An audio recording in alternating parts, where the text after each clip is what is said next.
Middle east में जंग को लेकर बड़ी खबर। अमेरिकी राष्ट्रपति ट्रंप ने ईरान को एक बार फिर से दी धमकी। कहा, ईरान को एक रात में ही खत्म कर सकते हैं और वो रात कल भी हो सकती है। ईरान और अमेरिका युद्ध का आज 39वां दिन। ट्रंप ने दी चेतावनी। कहा, ईरान को परमाणु हथियार नहीं रखने देंगे। ट्रंप ने ईरान में रेस्क्यू ऑपरेशन को बताया ऐतिहासिक। कहा, दुश्मन के इलाके में घुसकर पायलट को बचाया। हमारी जैसी सेना किसी के पास नहीं। ट्रंप ने कहा, इतिहास में ऐसा रेस्क्यू कभी नहीं हुआ। रेस्क्यू के लिए 21 विमान भेजे थे। दूसरे ऑपरेशन में 155 विमान शामिल थे। ट्रंप ने बताया, किसी ने हमारे प्लान को लीक किया। प्लान लीक करने वालों का पता लगा रहे हैं। ऑपरेशन की रिपोर्ट कराने वाले भेजे जाएंगे जेल। ट्रंप ने धमकाते हुए कहा है कि हम कम समय में बड़ा नुकसान करने में सक्षम हैं। ट्रंप के बयान के बाद अब ईरान का पलटवार। ईरान जंग में साथ न देने पर नेटो समेत कई देशों की ट्रंप ने आलोचना की। साथ ही एक्शन लेने की कही बात। ईरान की शीर्ष संयुक्त सैन्य कमान ने अमेरिकी राष्ट्रपति डोनाल्ड ट्रंप की धमकियों को भ्रमित और हकीकत से दूर का दिया करार। ईरान ने कहा, मिडिल ईस्ट जंग में अमेरिका को झेलना पड़ रहा है अपमान और बदनामी। ईरान ने कहा है कि अमेरिकी दबाव और धमकियां मध्य पूर्व में बेइज्जती की भरपाई नहीं कर सकती और किसी भी आक्रामक कदम का कड़ा जवाब दिया जाएगा। दक्षिणी इस्फहान में अमेरिकी सैन्य विमानों के मलबे के दृश्य सामने आए, जो एक हाई रिस्क रेस्क्यू मिशन के बाद छोड़े गए बताए जा रहे हैं। रिपोर्ट्स के मुताबिक मिशन के दौरान इस्तेमाल किए गए C-130 और हेलीकॉप्टर्स को संवेदनशील तकनीक दुश्मन के हाथ न लगे, इसलिए खुद अमेरिकी बलों ने ही नष्ट कर दिया।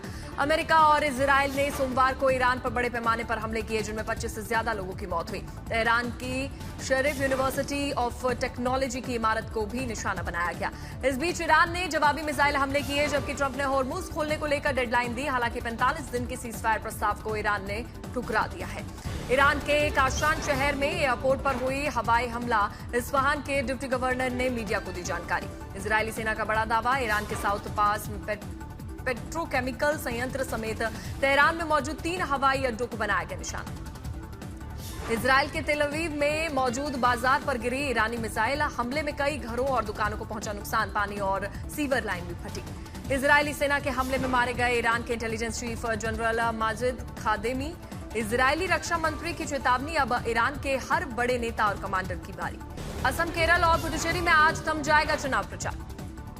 असम में चुनाव प्रचार के आखिरी दौर में बीजेपी ने झोंकी ताकत। पीएम मोदी ने बरपेटा के बाद डिब्रूगढ़ में की चुनावी रैली।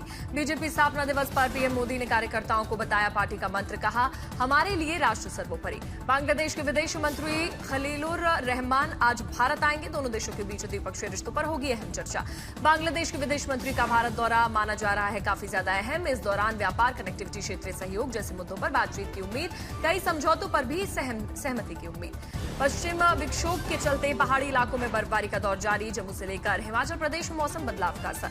झमाझम बारिश से देहरादून शहर की बड़ी ठंड। तापमान में भी दर्ज की गई भारी गिरावट। उत्तराखंड में मशहूर स्की रिजॉर्ट औली में बर्फबारी शुरू हुई। चारों ओर सफेदी का नजारा। औली में बर्फबारी को लेकर पर्यटकों में दिखा उत्साह। सड़क पर मौसम का लुत्फ उठाते नजर आए सैलानी। औली में बर्फबारी के चलते अप्रैल में भी ठंड से लोगों की छूट रहे हैं कपकपी। गर्म कपड़े और हीटर का कर रहे हैं इस्तेमाल। आज देश के बड़े हिस्से में मौसम के बड़े बदलाव के संकेत। 2 पश्चिमी विक्षोभ एक साथ दे रहे हैं दस्तक। दिल्ली समेत कई मैदानी इलाकों के लिए येलो अलर्ट। बारिश के साथ साथ तेज हवाओं के चलने की भी संभावना। पंजाब, हरियाणा में दिखेगा वेस्टर्न डिस्टर्बेंस का पूरा असर। कई इलाकों में हल्की बारिश की संभावना। जयपुर, बीकानेर, नागौर जैसे इलाकों में तेज हवाएं और बारिश का रहेगा असर। सामान्य से नीचे रहेगा तापमान। ओडिशा में ओलावृष्टि के बाद दिखा कश्मीर जैसा नजारा। चारों ओर बिछी बर्फ की सफेद चादर। महाराष्ट्र के वर्धा में 2 परिवारों में जमीन को लेकर विवाद। शादी समारोह में चाचा ने की पिता और बेटे की निर्मम हत्या। सोनभद्र में दामाद की बेरहमी से पीट कर हत्या कर दी गई। आरोप में पुलिस ने 3 लोगों को किया गिरफ्तार। लखीमपुर खीरी के कोर्ट परिसर में वकील के चचेरे भाई ने गोली मारी। चाचा भतीजे के बीच चल रहा था जमीनी विवाद। हाजीपुर में अपने घर में पुलिस अधिकारी ने की आत्महत्या। सर्विस रिवॉल्वर से खुद को मारी गोली। महाराष्ट्र के वाशिम में दिन दहाड़े बाइक की डिग्गी से 2.5 लाख रुपए की चोरी। आरोपी की तलाश जारी। कानपुर में फल मार्केट में लगी भयंकर आग। फल विक्रेताओं को भारी नुकसान। इंदौर में खाद फैक्ट्री में लगी भीषण आग। दमकल की टीम ने पाया आग पर काबू। मधेपुरा में पत्नी की हत्या कर शव को गड्ढे में दफनाया गया। खुद थाने पहुंचकर किया सरेंडर। रांची में इंस्टाग्राम पर दोस्ती को लेकर 13 साल की बच्ची की हत्या कर दी गई। आरोप में पिता पुत्र गिरफ्तार हुए हैं। हत्या कर गया में जलाया गया था शव। अलवर में पति ने सो रही पत्नी की कुल्हाड़ी से वार कर हत्या कर दी। आरोपी पति गिरफ्तार। बस्ती में पति ने पत्नी को जिंदा जलाया, बेटी ने हिम्मत दिखाकर आरोपी पिता को करवाया गिरफ्तार। गुजरात के पंचमहल में कबाड़ के गोदाम में लगी भीषण आग, मौके पर प्लास्टिक का सामान होने से आग ने लिया विकराल रूप। मुंबई में बीजेपी नेता के घर में बाहर आग लगाने की कोशिश की गई, सीआईएसएफ जवानों ने मौके पर पहुंचकर आग पर पाया नियंत्रण। कोयला प्लांट हादसे में पीड़ितों को मुआवजा दिलाने की मांग को लेकर उग्र हुई भीड़, ग्रामीणों ने टायर जलाकर किया प्रदर्शन। रेल यात्रियों के लिए गुड न्यूज, समस्तीपुर और दानापुर में लोकमान्य तिलक टर्मिनल के लिए चलेगी समर स्पेशल ट्रेन। असम चाय बागान की महिला मजदूर पर्यटन के लिए पहुंची वाराणसी और अयोध्या, प्रधानमंत्री मोदी ने दिया न्योता। यूपी बोर्ड का मूल्यांकन का काम पूरा, 2 करोड़ 75 लाख कॉपी 15 दिनों में जांच की गई। सोनीपत के मूर्थल में दीन बंधु छोटू राम विश्वविद्यालय का 8वां दीक्षांत समारोह का आयोजन, उपराष्ट्रपति सीपी राधाकृष्णन ने छात्रों को दी शुभकामनाएं। चरखी दादरी में किसानों को बड़ी राहत, अब 24 घंटे खुले रहेंगे फसल खरीद केंद्र, रात में भी कट सकेंगे गेट पास। भोपाल में कोच ने पेश की मिसाल, 12 लाख रुपए कर्ज लेकर गांव की बेटियों की बनाई फुटबॉल टीम, नेशनल लीग में एमपी को दिलाया 3रा स्थान।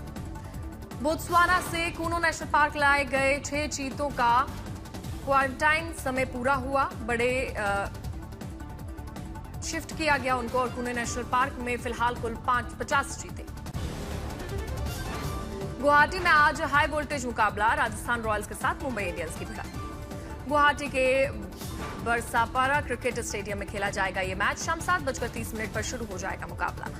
2 मैचों में जीत के साथ शानदार फॉर्म में राजस्थान रॉयल्स की टीम, जीत के सिलसिले को जारी रखना चाहेगी राजस्थान रॉयल्स और मुंबई इंडियंस के बीच अब तक खेले गए 31 मुकाबले, 16 में मुंबई इंडियंस और 14 में राजस्थान ने दर्ज की जीत।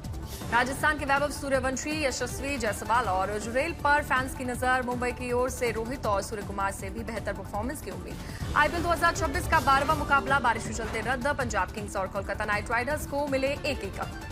कोलकाता के ईडन गार्डन्स में खेला जा रहा था मुकाबला, सिर्फ 22 गेंदों तक हो पाया मैच। मुकाबले में केकेआर की टीम ने जीता था टॉस, पहले बल्लेबाजी का लिया था फैसला। मैच में केकेआर को थी अपनी पहली जीत का तलाश, शुरुआती में दोनों मैचों में टीम को करना पड़ा था हार का सामना। पंजाब किंग्स की टीम ने खाते में हुए 5 अंक, तालिका में टॉप पर पहुंची टीम।